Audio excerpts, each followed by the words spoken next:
Hey folks, welcome to Spacious Planning. I'm Deborah, and today I'm going to talk about word of the year. I'm trying a slightly different filming angle today, so let's see how we get on with the sound.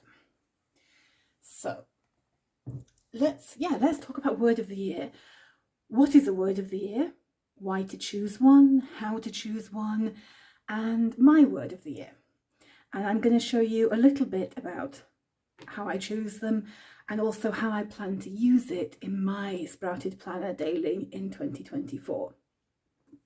This video has a slightly random bonus shire horse metaphor. We'll get to that.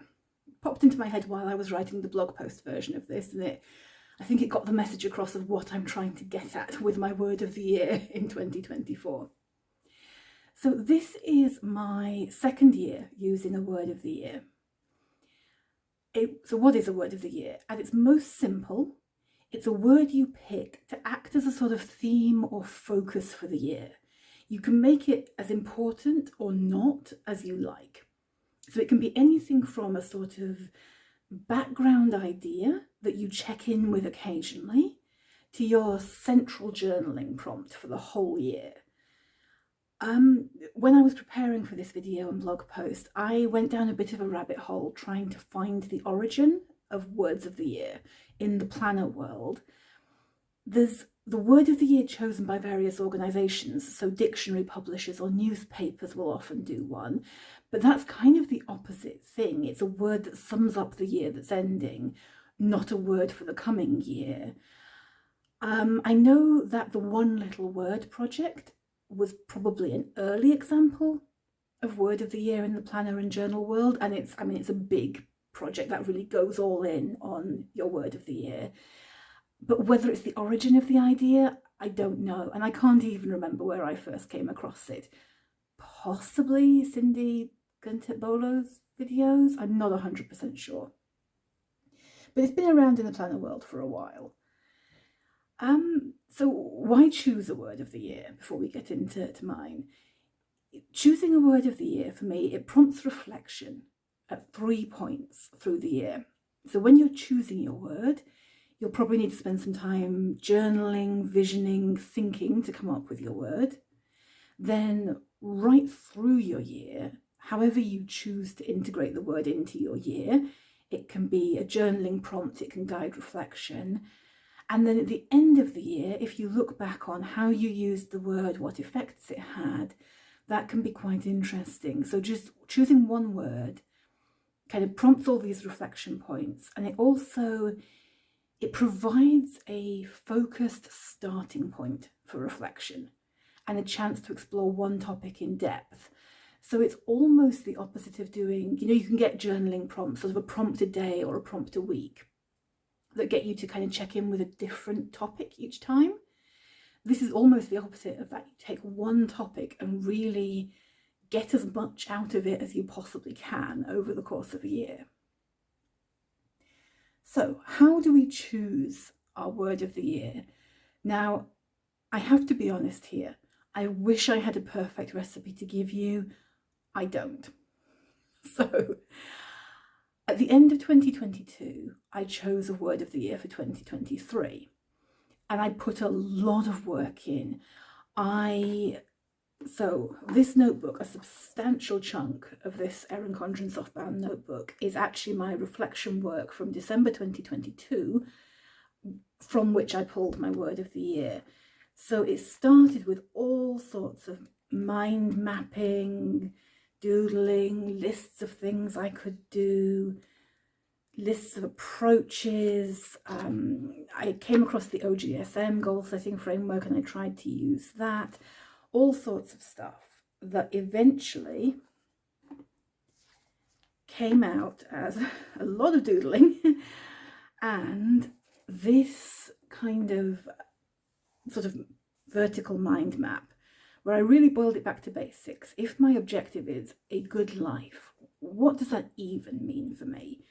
And I came up with these 2 keywords, and then with things that I felt fed each keyword. And I picked a word off here that resonated, so it turned out to be freedom, and so I chose freedom as my word of the year for 2023. But that involved quite a lot of prep and thinking, and as I say, a lot of random doodling. And then I went and tried to make plans around it and tried to expand on it and all sorts of things. So that was a very thorough process, right? For this year, so at the start of December this year, I thought I'd like to pick a word of the year again for 2024. What should it be? Shall I start, reflecting and journaling? And a word just popped into my brain, and it was so perfect and it felt so right that I decided I'm not going to overthink this. I'm not going to argue with it. I'm just going to go with it, which is great sort of intuitive living. It's not brilliant when I'm trying to create content to help other people choose. So if a word of the year hasn't magically popped into your brain, there's a couple of exercises you can try. Try writing down. So let's set the planner aside for a second and find a blank page of the notebook. I'm fairly well through this notebook. Try writing out, what does a good life mean to me? And then mind map out from that question. And it might start quite general. So maybe it's really important for you to have joy in your life. Maybe it's really important for you to have family in your life and to sort of be focused on your family and so on. Maybe you really love learning and you feel that's part of a good life. Maybe it's really important for you to give back. They're all quite vague. I'd suggest, if you can, come up with just a couple of themes.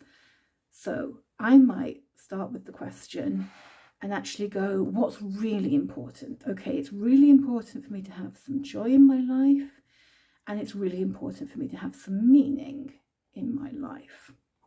And then I'd go out from those. So maybe family gives both meaning and joy. Great.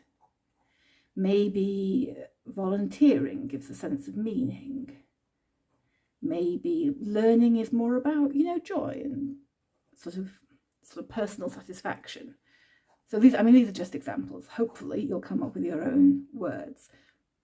But as you do this, as well as being brilliant, if you do want to goal set or kind of reflect on your values and intentions, you'll come up with a whole cloud of words around these. So you'll go out again from learning. Is learning about like personal reflection, like kind of personal learning? Is it about studying and being studious? Is it about, whatever it can be? Learning could also be about exploring the world. So maybe you could go through this process and think, what, the thing that really jumps off this page for me at the moment is exploring, and that's going to be my word of the year. So that's one approach you can take. This was a really quick example. I'd expect you to need to go through this a few times and maybe do some journaling on different sections of it to really come up with one of these that feels right for you. But it's a way to start getting words down on paper, to start getting the ideas out of your head. Another thing you can do is a visioning exercise. I'm not going to go through visioning in this video in detail. That probably ought to be its own video because I do refer to it quite a lot. I will put a link to a guide to visioning in the video comments and in the blog post. But it's basically, you picture yourself at a future date and you write kind of freestyle word dump writing as if you're in that moment. And a picture emerges of what you'll be. So if you do a visioning exercise for December 2024 and see what emerges from that as important, that could help you pick your word of the year. And the other thing to do is just to watch other people's content on this. So I will link a couple of other content creators who've done videos on this that I think are interesting, and you can check those out and see if they seem helpful. So before I get into my 2024 word of the year, I want to briefly reflect on my 2023. So I picked freedom, and then I didn't do a huge amount with it. But it did pop into my mind from time to time, especially around a big career decision that I had to make in the summer. And it was a really helpful reminder in that moment. You know, my brain was really overloaded with quite difficult decision making. And that word helped pull me back to my true priorities and reminded me to go and look back at all the reflection I'd done at the end of 2022. And yeah, it helped with the decision, and I think it helped keep me on a good course. So I'm ending this year feeling that the word of the year is worth doing, but also that I want to make more use of it in 2024 than I did in 2023. So, word of the year for 2024. What was the word that magically popped into my brain when I was thinking, what shall I do this year? Lightly. Right, as soon as I thought it, something clicked for me. I think it's been a heavy few years, both good and bad, from world events, you know, COVID and the war in Ukraine in particular, but a lot of stuff, to some really major personal life changes. And some of these have been great, but they're still heavy. So in 3 years, since the start of 2020 to now, that's 4 years, isn't it? 20, 21, 2. I can't count. I really suck at years, apparently. Okay, in the course of 4 years, I've completed my MA, been diagnosed with diabetes, which kind of sucks, changed jobs, and moved house. Yeah, that's a lot. That's a heavy 4 years. There's some really positive stuff in there, don't get me wrong, but it's heavy. And alongside that, I have a tendency to introspect and to take things quite seriously and feel things quite deeply. And this is where the horse metaphor came in. This popped into my brain while I was writing the blog post version of this video. If I was a horse, I'd be one of those big, heavy shire horses. I will put a picture on the screen in case you don't know what on earth I'm talking about. There's nothing wrong with that. Right, steady endurance has brought me a really long way, but I feel like now I have that foundation, maybe I can risk an experiment in a lighter approach to life. So lightly could mean finding ways to get less stressed about work, being a bit more spontaneous, spending less time thinking through decisions, learning to both take myself less seriously and be gentler with myself. So there are a few experiments I'm going to try. I'm putting lightly front and center when setting up my planner. So Sprouted Planner, this is the Sprouted Daily Planner, has a little bit of prep work up front. It's not very heavy, but it has prep work for sort of setting values and intentions. And I'm actually repurposing this page. So I'm putting my word of the year at the top, and then I'm going to put different ways this could manifest in my life, or different ways it could apply to different sections of my life, and my intentions for each of those. So that's how I'm going to use this space of the planner and kind of really build it into my planner. And the Sprouted Planner has every month, it reminds you to check in with your values and intentions page. So hopefully that will be really built into my yearly planning. It will be at least a monthly reminder to kind of check in with that. I'm also, so again, in this planner, I'm planning to do on the daily pages a little bit of micro journaling each day, just a few sentences. I'm gonna combine my word of the year lightly with using images as journaling prompts, which I will talk about in an upcoming video and blog post, and that's going to go in this space. So again, it'll be front and center in my day. And then my kind of third intention and third experiment is to ensure my days have some space in them, whether it's getting out for a walk or meditating or something else, just making sure my days aren't entirely weighed down, kind of pulling that plough. Now, I'm not going to change my entire nature, right?